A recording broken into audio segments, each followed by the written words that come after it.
guys, welcome to my channel Rasti Aulia. Jadi ini adalah video pertama saya. Mohon bantuan teman-teman sekalian untuk men-share, like, and subscribe video saya. Kali ini saya akan membawakan cerita mistis yang berjudul Rumah Dinas. Jadi kejadian ini terjadi di satu keluarga yang pindah rumah. Dan lebih seramnya lagi guys, kejadian ini sering terjadi di jam 12 malamnya.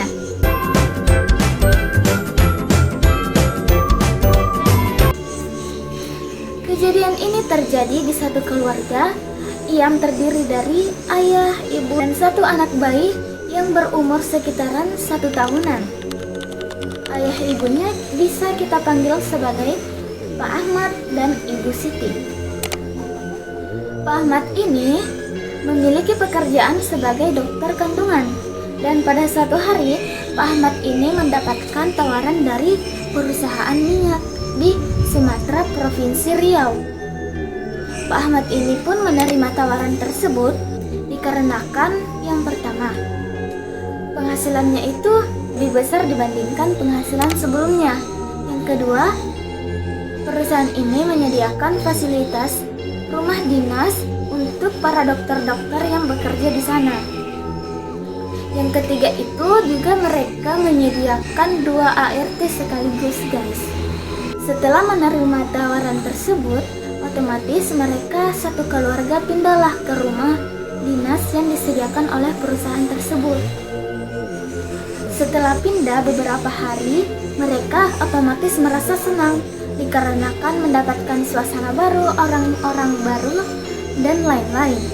Walaupun secara bersamaan, Pak Ahmad ini meninggalkan istri dan anaknya untuk bekerja karena ada satu pasien yang harus dijaga secara intensif. Dan pada suatu hari, Pak Ahmad ini mendapatkan telepon darurat bahwa ada seseorang yang harus dioperasi. Dan itu menyebabkan Pak Ahmad berangkat pagi dan pulang tengah malam. Betul guys, kamar ART-nya ini ada di lantai pertama, dan kamar Pak Ahmad, Ibu Siti, dan satu bayinya itu ada di lantai 2. Ibu Siti ini menunggu suaminya pulang sambil menidurkan anaknya. ART-nya ini udah tidur karena posisinya udah tengah malam, sekitar jam setengah 12 lah guys. Terus setelah Ibu Siti menidurkan anaknya itu, Ibu Siti merasa bosan dan belum mengantuk. Nah, Ibu Siti itu kepikiran untuk turun ke lantai 1 menonton TV. Ibu Siti ini merasa aman untuk meninggalkan anaknya tidur di atas sendirian di lantai 2 karena Ibu Siti sudah memasangkan suatu bel di krip anaknya itu.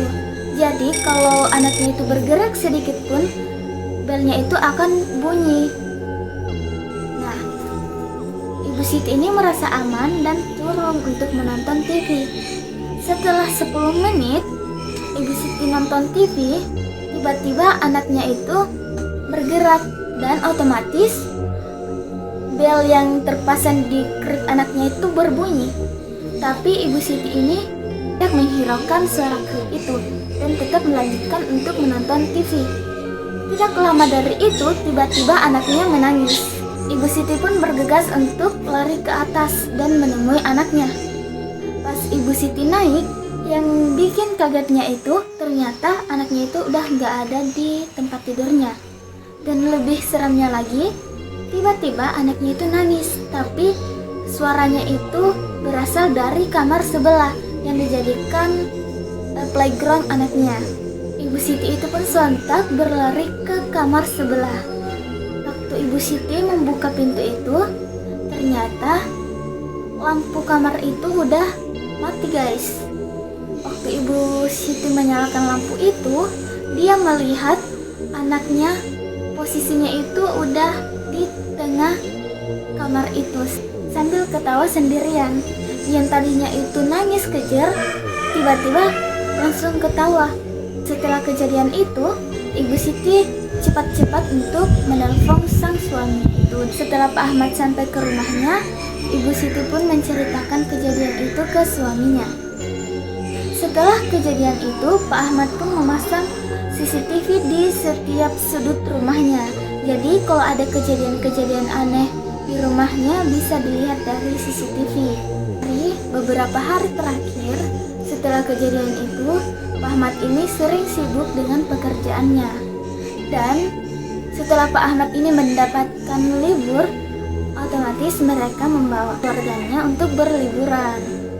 Nah, kan mereka ini memiliki 2 ART. Jadi satu ART-nya itu akan dibawa Pak Ahmad untuk liburan, untuk menjaga anaknya itu. Kalau mereka berdua, Ibu Siti dan Pak Ahmad ini pergi untuk jalan-jalan berdua spesial lah guys.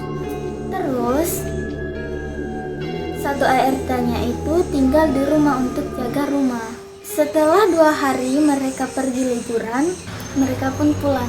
Setelah mereka sampai, Pak Ahmad itu menggodor-godor pintunya dan tidak ada yang menjawab. Sudah lama mereka menunggu di depan dan tetap memanggil Mbak Yun.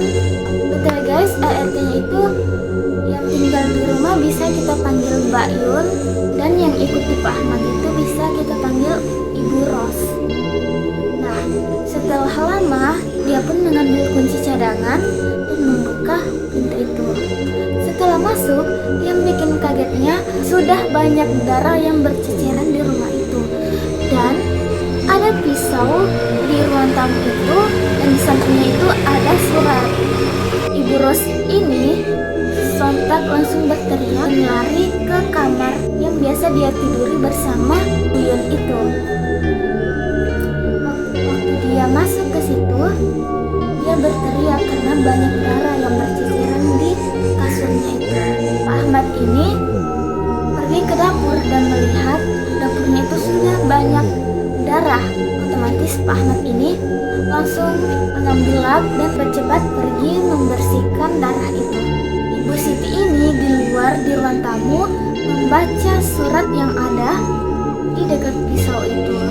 Waktu dia baca, ternyata surat itu dari Ibu Yun yang isinya itu berisi tentang Ibu Yun sudah tidak mau bekerja di rumah itu karena nggak tahan, dan dia mau pulang kampung saja. Karena Ibu Siti itu heran kenapa Ibu Yun itu berperilaku seperti itu, Ibu Siti pun pergi mencek CCTV.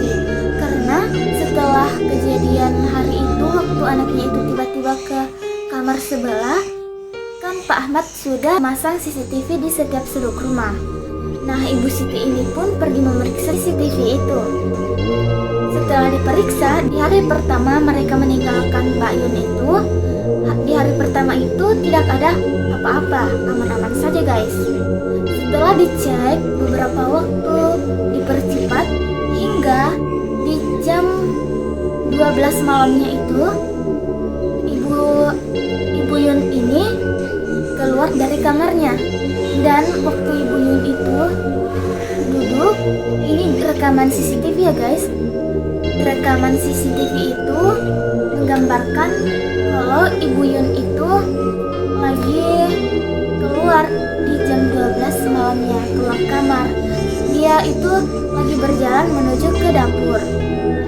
Waktu berjalan ke dapur, Ibu Siti ini melihat rekaman CCTV itu bahwa Ibu Yun itu berbicara sendiri seolah-olah dia berbincang dengan seseorang. Nah, waktu dia bicara, tiba-tiba Ibu Yun ini berteriak histeris dan berlari ke dapur. Setelah tiba ke dapur, Mbak Yun itu tiba-tiba berjongkok ketakutan sambil berteriak minta ampun dan memohon untuk tidak membunuhnya.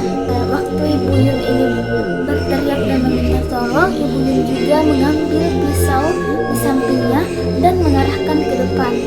Tiba-tiba ada kabut besar yang bentuk suatu warna putih tinggi dan besar. Setelah CCTV itu 2 menitan error, tiba-tiba CCTV itu kembali normal. Dan bikin kagetnya lagi guys, di CCTV itu menggambarkan kalau Ibu Yun itu pisaunya sudah tertancap di pahanya dan darahnya itu sudah berceceran kemana-mana. Kembali lagi guys, kalau Mbak Siti ini, Ibu Siti ini tidak melihat siapapun kecuali Ibu Yun itu. Ibu Siti ini juga melihat kalau Ibu Yun itu berusaha untuk mencabut pisau yang tertancap di pahanya itu sambil menangis. Nah, setelah Ibu Yun ini berhasil untuk mencabut pisau itu di pahanya, Ibu Yun ini bergegas untuk mengkemasi barangnya. Dia kembali ke kamarnya dan berkemas. Setelah berkemas, dia itu langsung pergi. Setelah kejadian itu, Ibu Siti, Pak Ahmad, dan Anak itu heninglah di ruang tamu itu. Ibu Ros ini nangis dan meminta tolong kepada Pak Ahmad untuk mencari Ibu Yun itu, karena posisinya Ibu Yun itu lagi berdarah karena bekas pisau yang tertancap di pahanya itu. Nah, juga khawatir dengan Ibu Yun ini, dia pun nyuruh Pak Ahmad dan Ibu Ros ini pergi mencari Ibu Yun itu. Dan Ibu Siti ini tinggal di rumah sendirian bersama anak bayinya. Setelah Pak Ahmad pergi dan Ibu Ros itu pergi, otomatis Ibu Siti sendirianlah bersama anak bayinya di rumah. Waktu tengah malam, Pak Ahmad ini belum kunjung pulang. Ibu Siti pun tertidur bersama anak bayinya. Waktu Ibu Siti tidur, tiba-tiba dia merasa kalau anaknya itu sudah tidak ada di sampingnya, karena Ibu Siti itu bangun dan meraba memeluk anaknya. Tapi tiba-tiba dia merasa kalau anaknya itu tidak ada. Ternyata anaknya itu lagi jalan kayak merangkak guys. Dia itu merangkak menuju pintu.